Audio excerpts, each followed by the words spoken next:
Now, I just want to move on to another big issue too, and that's so much of our political debate at the moment focusing on integrity. And the federal government now certain to legislate a national anti-corruption commission. It's imperative that we focus on how to make these bodies work properly. To stamp out corruption, sure, but to make sure they deliver justice and fairness.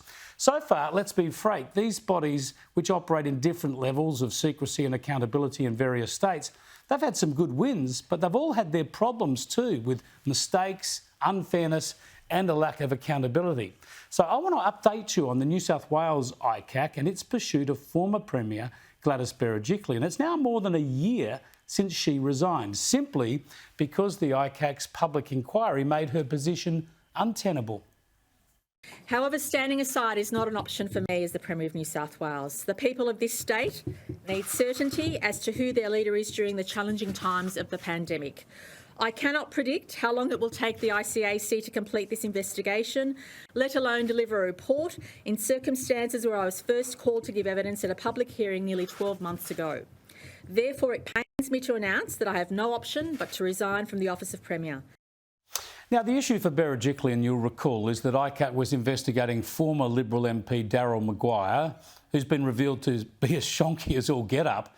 And as they investigated him, they discovered that Maguire and Berejiklian had a secret romantic relationship. In a nutshell, even though you would think the most pertinent relationship here was the publicly known one, that is, they were both Liberal MPs in the same government with common political interests, ICAC suggested the romantic link should have been revealed.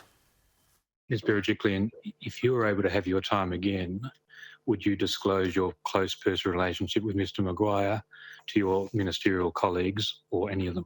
I didn't feel it was of sufficient standard or sufficient significance in order to do that. Does that mean the answer to my question is no? If you're able to have your time again, you would not have disclosed your close personal relationship with Mr Maguire? I would not have. And the reason for not doing so, is this right, is because at least in your mind the relationship didn't have sufficient status? Is that what you said? Well, the threshold for me was, did I feel there was a commitment which I would be able to share with my parents or my sisters? And I didn't feel that there was a sufficient significance in order to do that in terms of commitment. That's the story so far. You'll all have your own views, of course, but what's beyond dispute is that this shadow still hangs over Berejiklian 13 months after she had to quit. What was so urgent then that it demanded a public inquiry, thereby ending her political career, is now something that ICAC has not been able to finalise more than a year later. What was that about justice delayed being justice denied? But it gets worse. The inquiry had a deadline to report by today, but the Commission issued a statement on Friday saying it's been extended, noting that it is conscious of its obligations under the Act to furnish investigation reports as soon as possible after it's conducted its hearings. Noting the obligations, of course, but hardly living up to them.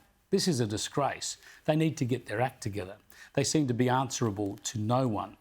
But there's something else. You see, because the ICAC commissioners were in a dispute with the Berejiklian government about funding at the time, they decided that to avoid the appearance of any conflict or bias, none of them could preside over the inquiry. So they brought in Supreme Court Judge Ruth McColl, and her work has been extended now to finalise the matter. But have a look at what that work entails. The statement says McColl's services will finalise the Operation Keppel report, including participating in the review and edit processes of that report. Review and edit? Isn't McColl the one writing the report? If the ICAC commissioners stayed away from this inquiry because of concerns about the appearance of bias, then surely ICAC staff can have nothing to do with it. Well, I asked ICAC about that today, and a spokesperson confirmed Justice McColl is provided with assistance from Commission staff when necessary and appropriate, and that their involvement does not present any potential or actual conflict of interest. So any perceptions about conflicts do not filter down, apparently, from the commissioners to their staff, as we've been told. Just more questions, really, about a process that is far too opaque and far too slow to provide adequate justice.